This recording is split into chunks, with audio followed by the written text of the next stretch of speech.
Digam-se comigo: tu és Pedro, e sobre esta pedra edificarei a minha igreja, e as portas do inferno jamais prevalecerão contra ela. Já que hoje é o dia do Papa e nós celebramos Pedro e Paulo, nada melhor do que falar um pouquinho sobre o ser católico. Tem muito católico perdido dentro da igreja. Tem muito católico totalmente equivocado dentro da igreja. Primeiro, o que significa católico? De onde veio essa palavra? Alguns dizem que não existe na Bíblia essa palavra. Bom, aí é questão de conhecimento da língua grega. Lá em Mateus capítulo 28, versículo 19, quando Jesus estava para ser ascendido aos céus, ele vai dizer aos apóstolos: ide e evangelizai todos os povos. Esse todos aqui é católico.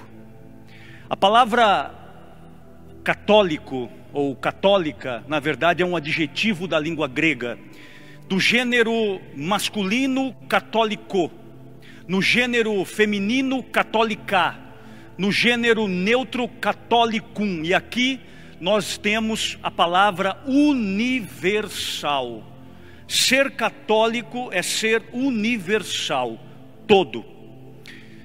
Como a expressão universal soa um pouco altiva, um pouco arrogante, então manteve-se na tradição grega, continuamos a palavra católica. Cristão é substantivo, católico é adjetivo.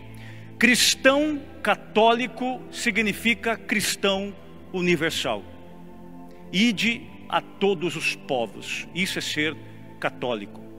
Mas quando nós falamos em católico, nós não estamos falando somente em questão de quantidade de pessoas ou de território geográfico, o mundo inteiro. Não é só isso. Isso é um momento do catolicismo. Católico significa aquele que tem o todo, toda a graça, todo o evangelho, toda a revelação. Por isso, católico. Mas o que é ser católico? As leituras de hoje nos fazem pensar um pouquinho como a gente deve agir enquanto cristãos católicos. Quem não é católico não interessa a pregação. Eu estou falando com católicos, não me interessa quem não é católico. Então isso serve para aqueles que estão dentro desse reduto do catolicismo. Nós estamos aqui pensando, minha gente, que é mais do que urgente que nós católicos entendamos de fato qual é a nossa missão enquanto igreja, enquanto seguidores de Cristo, enquanto a igreja do Senhor Jesus. Ele disse: eu fundarei a minha igreja no singular, não no plural. Não disse minhas igrejas, não disse minhas congregações, ele disse minha igreja. E essa igreja é a igreja universal, por excelência, a igreja católica, que é una, santa e apostólica. Muito bem.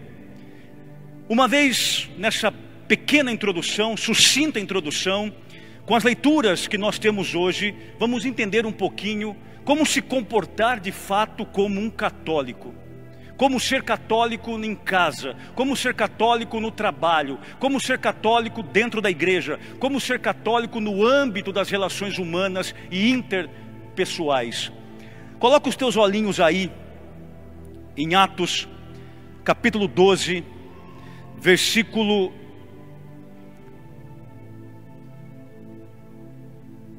7. E eis que apareceu o anjo do Senhor, e uma luz iluminou a cela. Diga isso comigo: ser católico é ser anjo na vida do outro. Pedro estava preso, Herodes queria a morte e perseguia fortemente em Jerusalém os cristãos. já tinha mandado torturar e matar a espada Tiago, irmão de João, e agora estava mantendo preso Pedro. Enquanto Pedro estava preso, a comunidade estava do lado de fora da masmorra, do lado de fora da cadeia, orando, pedindo a intercessão do Senhor para que intervisse e libertasse o apóstolo Pedro. De repente, surge um anjo na cela e que vai libertar Pedro dos grilhões, abrir as celas e colocar Pedro fora da prisão onde ele estava sendo mantido preso e cativo. Mas quando eu falo que ser católico é ser anjo, eu não estou falando de anjo lá da milícia celestial, não. Não são dos anjos que descem de cima para baixo. Eu estou falando de anjos aqui na terra mesmo, eu e você. A palavra anjo, ela vem da língua grega, angeloi, e angeloi significa mensageiro, portador de uma mensagem. Vejam, Pedro estava preso e um anjo aparece no cativeiro, na prisão, para libertá-lo. Como eu devo me comportar enquanto um católico, usando como recurso a expressão anjo? Anjo é aquele que tem uma palavra de consolo. Anjo é aquele que tem uma palavra de conforto. Anjo é aquele que ajuda a libertar o outro das suas prisões, as prisões da bebida, as prisões do adultério, as prisões dos pecados, as prisões das drogas. O católico anjo, o ser católico anjo, significa ajudar o meu irmão a se libertar de tudo aquilo que o mantém cativo, de tudo aquilo que o mantém preso. E vejam que de repente, quando Pedro, ainda meio abobalhado, ainda meio perdido, ele estava vendo a prisão se abrindo, a cela se abrindo, os grilhões caindo, as algemas caindo. E quando Pedro está passando, que ele chega à rua, ele cai em si e percebe que houve uma intervenção divina através daquele anjo.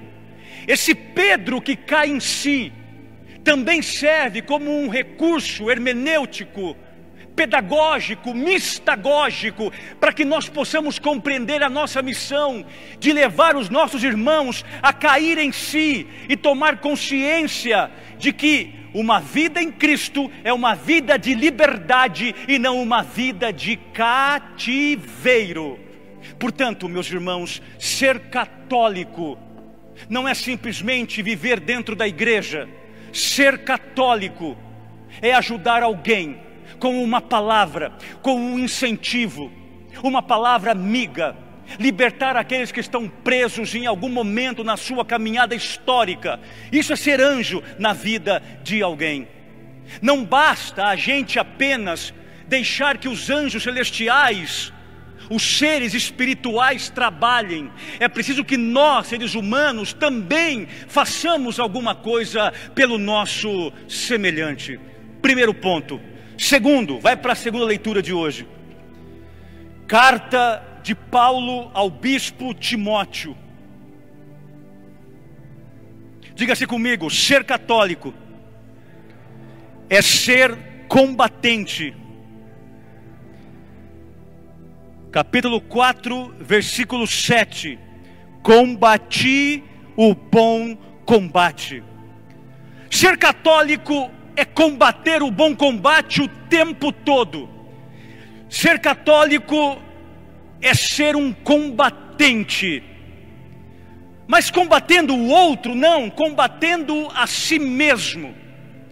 O maior combate, minha gente, do ser humano, o maior combate do cristão católico é dentro de si mesmo. É o combate diário, é o combate dos minutos, dos segundos, dos milésimos de segundos contra o pecado. É dentro de nós que está a grande guerra, é dentro de nós que acontece o grande conflito. Por isso que um cristão católico é um combatente. E você começa esse combate no confessionário. Quanto tempo faz que o senhor e a senhora não se confessam? Quanto tempo faz? Mas a desculpa agora é a pandemia. Ok. A pandemia tem 1 ano e pouquinho. Se confessou em 2019, 2018, 2017, 2016, 2015. Tem católico que acha bonito. Eu teria vergonha na minha cara de dizer: ah, faz 10 anos que eu não me confesso. De vez em quando alguns vêm confessar com a gente e falam assim: ai padre, a última vez que eu me confessei foi na minha crisma há uns 30 anos atrás. Eu teria vergonha de falar isso. Católico combatente é aquele que combate, não é o pecado do irmão, não, é o seu próprio pecado, é o combate interior. Paulo, que escreve a Timóteo, foi um homem que combateu a si mesmo desde o dia que teve o seu encontro pessoal com Cristo no caminho para Damasco. Vocês se lembram que este homem, Paulo, esse fariseu e perseguidor do cristianismo, esse homem chamava-se Saulo de Tarso, e quando se converte, chama-se Paulo, e nunca mais Paulo voltou a ser Saulo, porque Paulo combateu em si o pecado o tempo todo, a ponto de na carta aos Gálatas, capítulo 2, versículo 19, 20, 21, 22, Paulo dizer: já não sou mais eu que vivo, é Cristo que vive em mim. E Paulo dizia isso não é porque ele era perfeito, não. Paulo dizia isso porque ele era combatente. É dentro de nós que moram os nossos piores inimigos, não ao teu lado. O teu pior vizinho não está no teu trabalho. O teu pior inimigo não é o teu vizinho. O teu pior inimigo não é o teu parente. Os nossos inimigos, minha gente, moram dentro de nós mesmos. Por isso um católico é um combatente do Senhor. A linguagem é militar. E a minha arma é a misericórdia e o sacramento da penitência. Terceiro, ainda aí na carta de Paulo a Timóteo, versículo 7. Diga-se comigo: ser católico é ser um atleta. Olha o que Paulo diz aí: combati o bom combate, já falamos, completei a corrida. Paulo conhecia como ninguém as Olimpíadas na Grécia e as Olimpíadas em Roma.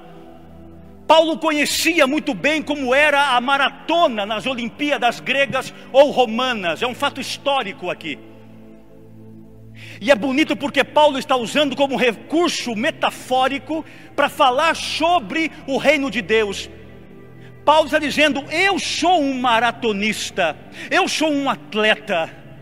Assim como um atleta, assim como um maratonista, ele se prepara, ele renuncia, ele fica focado, ele fica ansioso para poder então vencer e subir ao pódio e receber uma medalha, e que muitas vezes, minha gente, ele vai cair no esquecimento. Nós não lembramos, por exemplo, dos últimos 8 anos sequer, o nome de um medalhista do atletismo. Um ou outro que goste muito de esporte.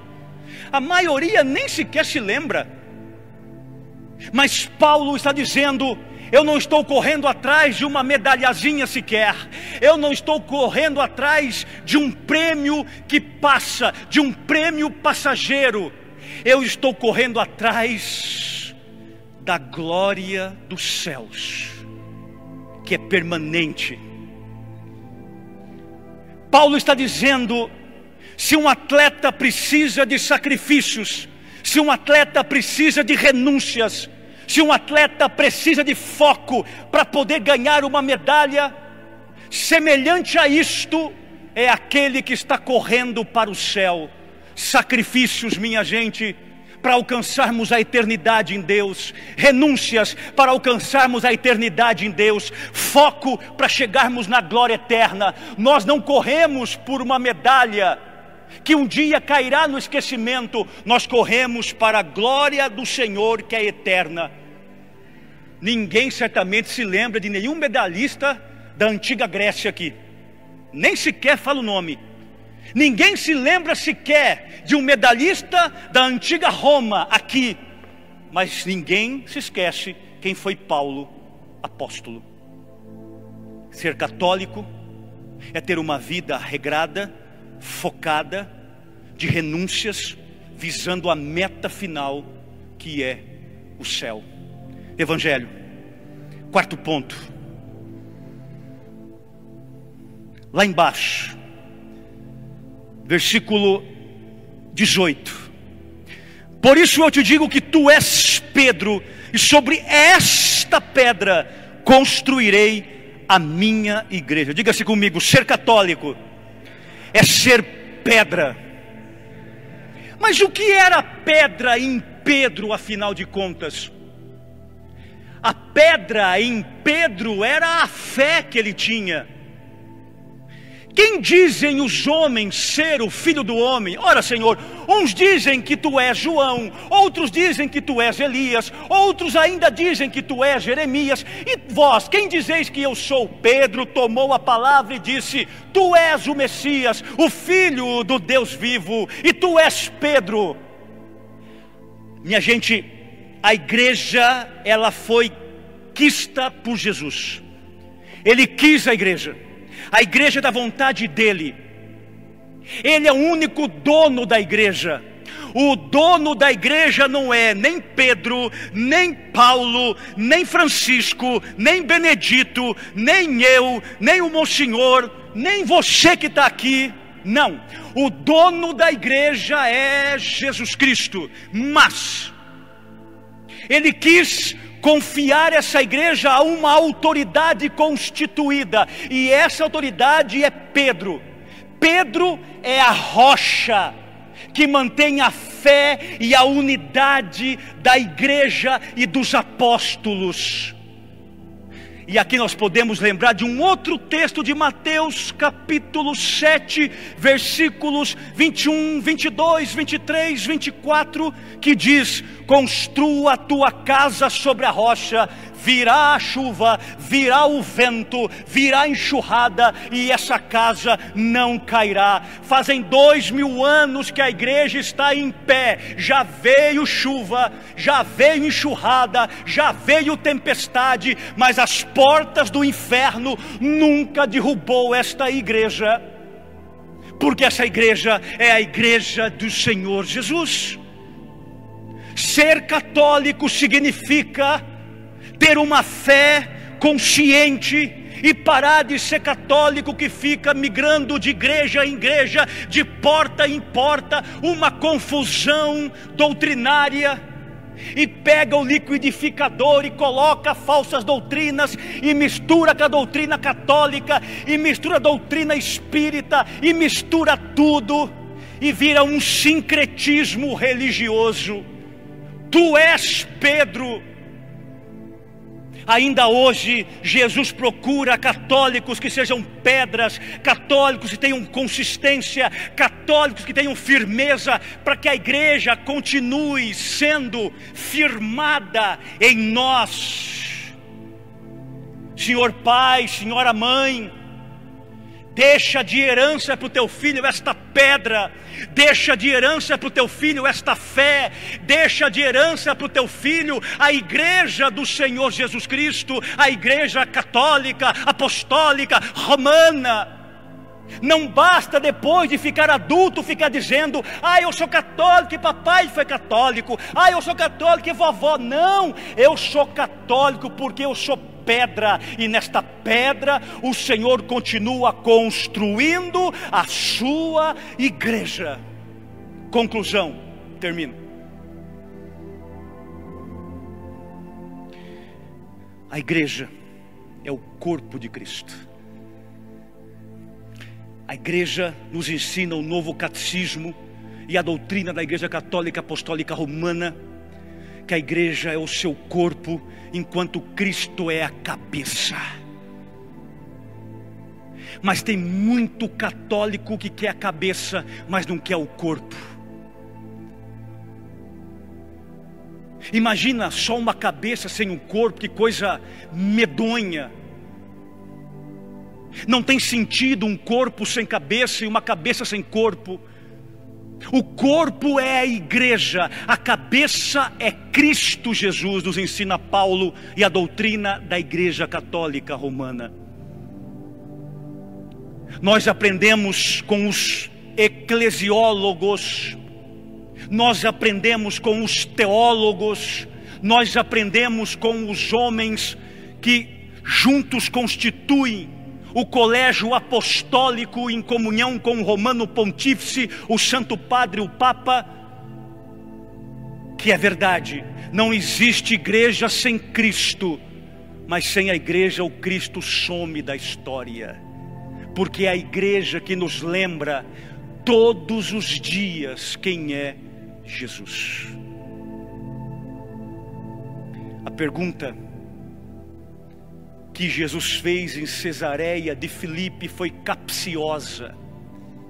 A pergunta que Jesus fez em Cesareia de Filipe foi: quem dizem que eu sou? Ele primeiro coletou informações do povo, do populacho. Num segundo momento, a pergunta era pessoal para o grupo dos 12. E vós, quem dizeis que eu sou? Pedro então diz: tu és o Cristo. 2000 anos depois, esta pergunta ainda repercute. Quem é Cristo para ti? Cristo hoje é a Eucaristia que é dada nas Santas Missas. Cristo hoje é aquele que nos envia. Cristo hoje é aquele que nos abençoa. Cristo hoje é aquele que se faz permanente na igreja. E eu quero corrigir uma coisa aqui de uma vez por todas, que eu estou cansado de ouvir, desde que eu me tenho por seminarista, estudante de padre. Eu cansei de ouvir de forma errônea que a igreja é santa e pecadora. A igreja é santa e pecadora. A igreja não é pecadora, a igreja é só santa. O catecismo diz que a igreja é santa, indefectível, maculada, sem ruga, sem mancha, perfeita, porque se a cabeça que é Cristo é perfeita, o corpo não poderia ser imperfeito. E, lembrando de Apocalipse de São João, o último livro do Novo Testamento, a Bíblia diz que a igreja é a noiva, a igreja é a esposa de Cristo, e não pode ter adultério neste matrimônio entre Cristo e a sua igreja. Se você fica pulando de igreja em igreja, se você pula de doutrina em doutrina, você está adulterando contra a esposa de Cristo. Aleluia. A Ele uma salva de palmas.